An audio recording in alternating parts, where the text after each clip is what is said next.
ஆண்டவா, எல்லாரும் எப்போவும் மன நிம்மதியோட எந்த தொந்தரவும் இல்லாமல் சந்தோஷமாக இருக்கணும்ப்பா. வணக்கம் மக்களே. நமக்கு பிடிச்சது சாப்பிட்ணும், நாம் படித்த ஸ்கூலுக்கு போகணும், அருவியில் குளிச்சுட்டு முருகன் கோயிலுக்கு போகணும், சொந்த ஊருக்கு போகணும், நாம் வச்ச தென்னை மரத்தில் இளநீர் சாப்பிட்ணும். இது எல்லாமே நடக்கணும், அதுவும் ஒரே நாளில் முடியுமா? முடியும். பெங்களூர்லேருந்து என்னோடய பைக்கை எடுத்துகிட்டு பசுபதி விட்ரா வண்டியை ஆல்மோஸ்ட் பெங்களூர் பார்டர் வந்துட்டேன். ஸோ நம்ம தமிழ்நாடை தொட போகிறோம்.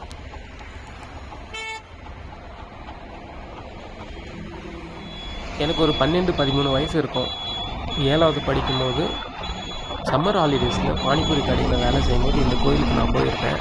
அந்த ஞாபகம் எனக்கு வந்துச்சு. ஸோ இன்னொரு நாள் நான் அதை எக்ஸ்ப்ளோர் பண்ணுறேன். ஸோ இங்கேருந்து நம்ம 2 கோயிலை பார்க்கலாம். நீங்கள் ஒசூர் அப்படின்னா இந்த 2 கோயிலோட பேரை வந்து கமெண்ட்டில் சொல்லுங்கள், நானும் தெரிஞ்சுக்கிறேன்.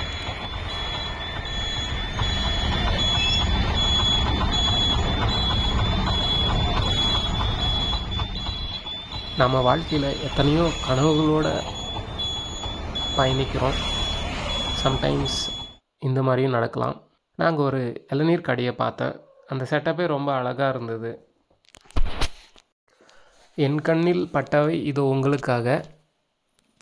பொம்மலாட்ட வாழ்க்கை தான் இது. ஒரு வழியாக கிருஷ்ணகிரி தாண்டி நாம் வாணியம்படி கிட்ட நெருங்கிட்டோம். ஆக்சுவலி இப்போ எங்கே இருக்கோம் அப்படின்னா புத்துக்கோயில் அப்படின்ற இடத்துல தான் இருக்கோம். இந்த கோயில் ஒரு தனி சிறப்பு இருக்குது. இந்த கோயிலை எடுக்கணும் அப்படின்னு சொல்லிட்டு நேஷ்னல் ஹைவேஸ் ரொம்ப பிளான் பண்ணாங்க. ஏன்னா தங்க நாற்கர திட்டம் கன்னியாகுமரியிலிருந்து ஜம்மு காஷ்மீர் வரைக்கும் அந்த ரோடை ஹைவேஸ் போடணும்னு சொல்லும்போது இந்த கோயில் வந்து இடைஞ்சலாக இருக்குது அப்படின்னு அவங்க பிளான் பண்ணி இதை எடுக்கணும்னு நினச்சாங்க. ஆனால் முடியல. அது ஒரு இன்ஸ்பைரிங் ஸ்டோரி. அதை நான் செப்பரேட்டாக ஒரு வீடியோவிலே போடுறேன். இந்த கோயிலை எடுக்க ட்ரை பண்ணி ஃபெயில் ஆகிட்டு அது முடியாமல் போனதால் இந்த கோயிலை டச் பண்ணாமல் ஒரு பிரிட்ஜு கட்டிடலாம் அப்படின்ற மாதிரி பிளான் பண்ணி இந்த பிரிட்ஜு எடுத்துட்டாங்க. கன்னியாகுமரியிலேருந்து காஷ்மீர் வரைக்கும் நாம் எடுத்துக்கிட்டால் ஒரு பிரிட்ஜுக்கு கீழே கோயில் இருக்குது அப்படின்னா இதுதான் முதல் கோயில். மிகவும் சக்தி வாய்ந்த கோயில் அப்படின்னு சொல்கிறாங்க. எங்கள் ஊர்லேருந்து ஆல்மோஸ்ட் ஒரு 20-23 கிலோமீட்டர் தூரத்தில் தான் இது இருக்குது. அருள்மிகு ஸ்ரீ புத்துமாரியம்மன் திருக்கோயில், அங்கே தான் நம்ம இருக்கோம். இந்த கோயிலை அடுத்து நமக்கு வாணியம்பாடி வரும். வாணியம்பாடியிலிருந்து ஆலங்காயம். ஸோ அங்கே தான் போக போகிறோம். வாணியம்பாடி அப்படின்னாலே இஸ்லாமிய காலேஜ் தான். இதுதான் மக்களே நான் படித்த ஸ்கூல். IELC 1ஆம் வகுப்புலேருந்து 5ஆம் வகுப்பு வரை இங்கே தான் படித்தேன். சத்துணவு தான் நாங்கள் சாப்பிட்டோம். இந்த ஸ்கூல் வந்து நெக்ஸ்ட்டு 5th-லேருந்து 10th வரையும் நான் இங்கே தான் படித்தேன். என்ன சொல்கிறது, நான் உள்ளே என்ட்ரு ஆகும்போதே எனக்கு பயங்கர நாஸ்டால்ஜிக் அப்படின்னு சொல்லுவாங்க இல்லையா. நிறைய மாடிஃபை பண்ணியிருக்காங்க. இந்த ஒவ்வொரு புளிய மரம் தான் எங்களுக்கு கிளாஸ் ரூம். இப்போல்லாம் புதுசாக கட்டியிருக்காங்க. இங்கே தான் 6th ஸ்டாண்டர்ட், 5th அப்புறம் இங்கே தான் வந்து படித்ததே. மழை வந்தால் இங்கே தான் நாங்கள் நின்றுட்டுருப்போம். என்ன மேடம் அடித்தது, நான் பசங்களை அடித்தது எல்லாமே ஞாபகம் வருது. சைடில் தான் நாங்கள் சைக்கிளெல்லாம் பார்க் பண்ணுவோம், லெஃப்ட் சைடில். ஸ்கூலுக்கு அடுத்தது எங்களை வளர்த்தது இந்த தியேட்டர்னே சொல்லலாம். நிறைய படங்கள் பார்த்து அழுதுருக்கோம், சிரிச்சிருக்கோம், என்ஜாய் பண்ணியிருக்கோம். ஆலங்காயம் அடுத்து இது தாங்க எங்கள் ஊர், திருப்பதி கங்கை அம்மன். இயர்லி ஒன்ஸ் திருவிழா ரொம்ப சிறப்பாக நடக்கும். அதனுடைய வீடியோஸ் நான் ஆல்ரெடி நம்ம இதில் போட்டிருக்கேன், பாருங்கள். இது நரசிங்கபுரம் ஏரி. நிறைய மெமரிஸ் இங்கே. மீன் பிடிச்சிருக்கோம். இந்த புளிய மரம் தான் பேய் புளிய மரம் அப்படின்னு சொல்லுவாங்க. அந்த காலத்தில் பேய் பிடிச்ச பெண்களெல்லாம் கூட்டு வந்து அவங்களுடைய முடியை வந்து இங்கே தான் ஆணியில் அடிப்பாங்க. இதுதான் ஸ்கூல், நரசிங்கபுரம் ஸ்கூல்.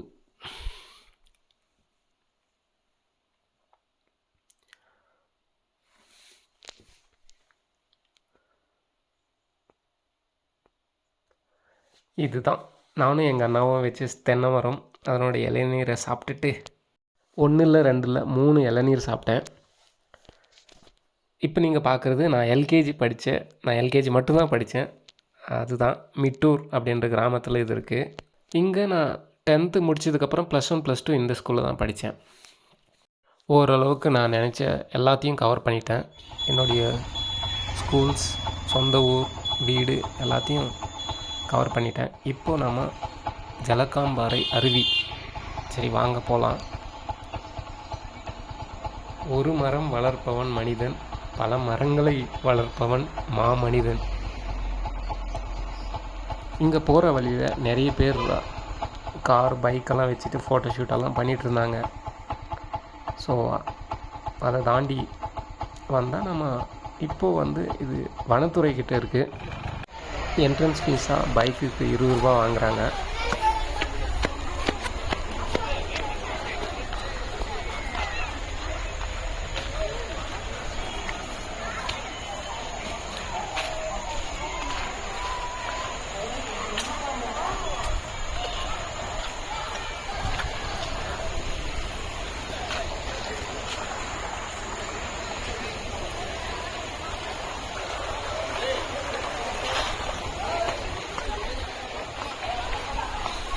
வெங்கடேச பெருமாள் சுவாமி கோயில் இருக்குது. அப்புறம் முருகர் கோயில் இருக்குது. சின்னதாக விநாயகருக்கு சன்னதியும் இருக்குது. சரி, நம்ம முதல்ல ஜலகாம்பாறை அருவியில் போயிட்டு குளிச்சுட்டு அதுக்கப்புறம் உங்களை கோயிலுக்கு கூட்டிகிட்டு போகிறேன். பயங்கரமாக ரெனோவேட் பண்ணியிருக்காங்க. இப்போது பார்க்குறதுக்கே அவ்வளோ அழகாக இருக்குது. குழந்தைங்களெல்லாம் கூப்பிட்டு வந்தால் கண்டிப்பாக ஒரு ½ டே ஒரு பட்ஜெட் ட்ரிப் அப்படின்னா ஜலகாம்பாறையை கண்டிப்பாக சொல்லுவேன். நல்லா என்ஜாய் பண்ணுவாங்க. நம்ம வீட்டிலேருந்து லஞ்சு கொண்டு வந்துட்டு இங்கே உட்காந்து பசங்களோட சாப்பிட்றது இமேஜின் பண்ணாவே நிஜமாகவே சூப்பராக இருக்கும். நிறைய ஸ்பேஸ் இருக்குது, சேஃப்டியான பிளேஸும் கூட.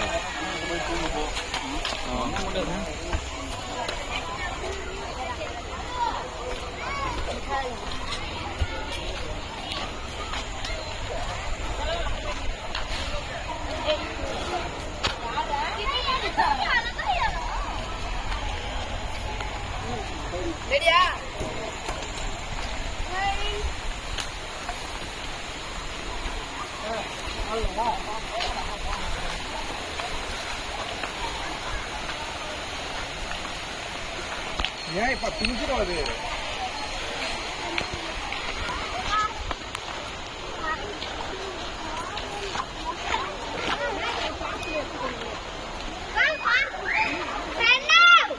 நான் போட்டேன் உங்களுக்கு ஜிபேல டிக்கெட்டு. Thank you sir.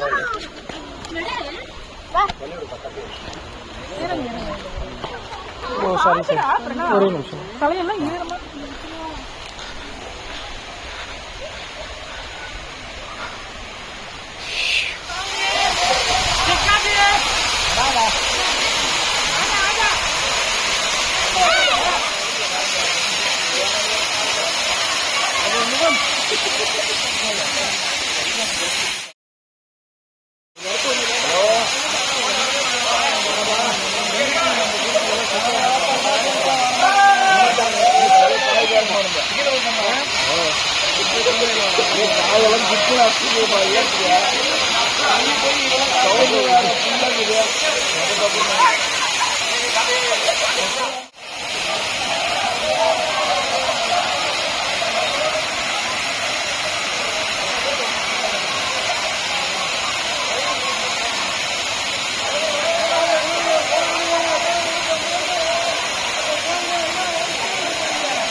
ஜலகாம்பாறை அருவியில் ஒரு நல்ல குளியில் போட்டோம். உடம்பெல்லாம் ஃபுல்லாக மசாஜ் செய்கிற மாதிரி இருந்தது. ஸோ அதுக்கப்புறம் நம்ம இங்கேருந்து இந்த வியூவை பாருங்கள் எப்படி இருக்குன்ட்டு.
Ini para kosong.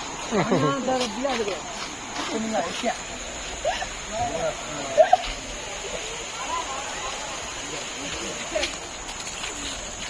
Jangan, ini tak. Oh ya tuh kayak itu. Mantra, aku tuh mau